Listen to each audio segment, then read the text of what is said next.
La historia de Marta y María. Seguro que nos suena, ¿verdad? Es casi una imagen clásica. La hermana que no para de trabajar y la otra, la que se sienta a escuchar. Pero, ¿y si les digo que esa postal tan familiar esconde algo mucho más profundo? ¿Un debate clave sobre el propósito mismo de la fe? ¿Y si no se trata de dos personalidades opuestas, sino de dos ministerios en conflicto? Bueno, vamos a meternos de lleno en esta historia para descubrirlo. Claro, la interpretación más común es esa, ¿no?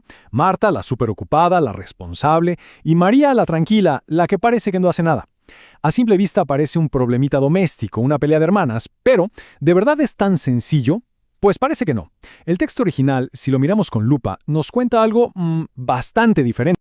Y para entender esa historia real, tenemos que verla como si tuviera dos caras. Por un lado, está esa visión común de la que hablábamos, la que se enfoca en las personalidades de cada una. Pero por otro, tenemos un análisis académico mucho más profundo que nos muestra un conflicto que va más allá de las paredes de esa casa. Entonces, a ver, tenemos por un lado la visión común, una disputa doméstica. Marta está estresada, súper ocupada, y María, bueno, tranquila, quizás hasta ociosa para algunos. Pero la visión académica le da un giro de 180 grados. Ya no es una pelea de hermanas, sino un conflicto de ministerios. Marta, con su servicio, representa la acción caritativa.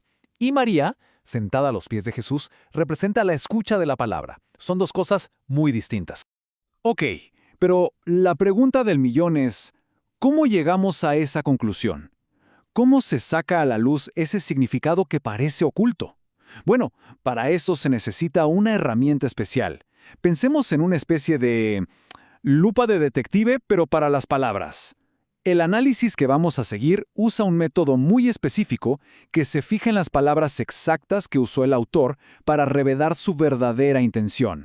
Y esa herramienta tiene un nombre un poco técnico. Es el acercamiento pragmalingüístico. Sí, ya sé, suena complicado, pero la idea es súper sencilla. En vez de solo preguntarnos qué dice el texto, nos preguntamos por qué el autor eligió estas palabras y no otras. Es como si fuéramos detectives buscando las huellas dactilares del autor en cada frase.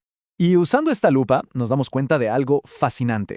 El narrador no solo está contando una historia, no, está dejando pistas por todas partes, como migas de pan en el lenguaje, para guiarnos hacia el verdadero conflicto. Así que, ¿qué tal si empezamos a seguir esas pistas? A ver, primera pista, fíjense en cómo se nombra a cada una. A Marta se la llama Junei, que en griego es un término bastante general para mujer. Pero a María se la llama Adelphei, que significa hermana. Y aquí está el detalle. Según los estudios, Lucas, el autor del Evangelio, no usa esa palabra al azar. La usa específicamente para referirse a un discípulo, a un miembro de la comunidad. Es una diferencia sutil pero potentísima. Segunda pista. No es solo cómo se las designa, sino cómo se las identifica. De Marta se dice onomatione, o sea, de nombre Marta. Es una simple identificación, como una etiqueta.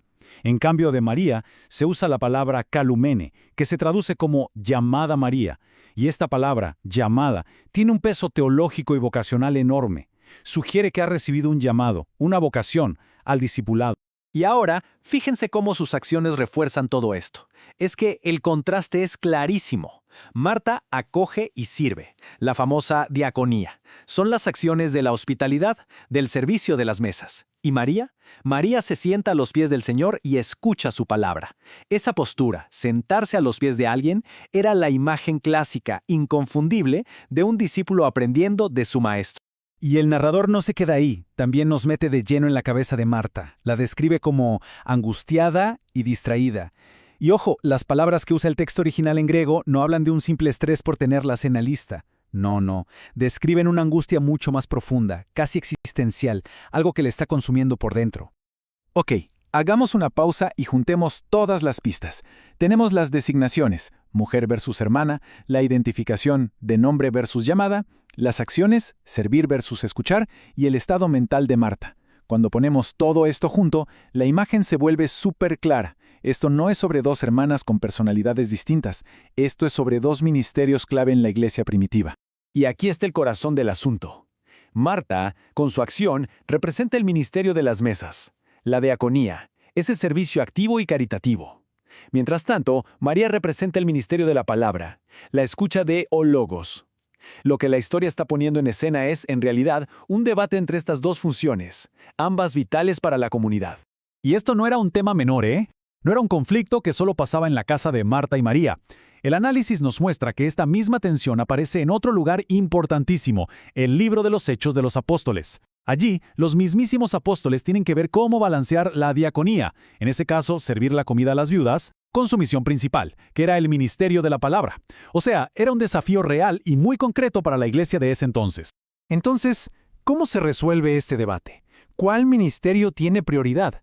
Bueno, la respuesta no la da el narrador, sino Jesús mismo. Y viene justo en su respuesta a la queja de Marta. Jesús le dice: Marta, Marta, te preocupas y te agitas por muchas cosas, pero solo una es necesaria. Y luego remata, hablando de su hermana: María ha escogido la mejor parte, la que no le será quitada. ¡Wow! Esta frase es el punto central, el eje sobre el que gira toda la historia. Claro, uno podría escuchar esto y pensar, está criticando a Marta, está diciendo que su trabajo no importa. Pero cuidado, el análisis académico insiste en que esto no es un rechazo al servicio. Para nada. Es algo mucho más profundo. Es una reordenación de prioridades. Está estableciendo qué viene primero para cualquiera que quiera seguirlo. Y esa lección central la podemos resumir en 3 puntos. Punto 1, escuchar la palabra es el cimiento, la base de todo. Punto 2, todo servicio auténtico, toda acción tiene que nacer, tiene que brotar de esa comunión profunda con Jesús. Y punto 3, como consecuencia de lo anterior, es María, y no Marta, la que se presenta como el modelo a seguir para un discípulo. Marta, entonces, se convierte en la personificación de un peligro muy real para cualquiera. Y es el riesgo de estar tan, pero tan ocupado en el servicio del Señor, que uno se olvida del Señor del servicio. Es ese momento en que el hacer se vuelve más importante que la razón por la cual se hace. Y esto nos deja con una pregunta final, ¿no creen? Porque este texto de hace 2000 años nos habla directamente a nosotros hoy.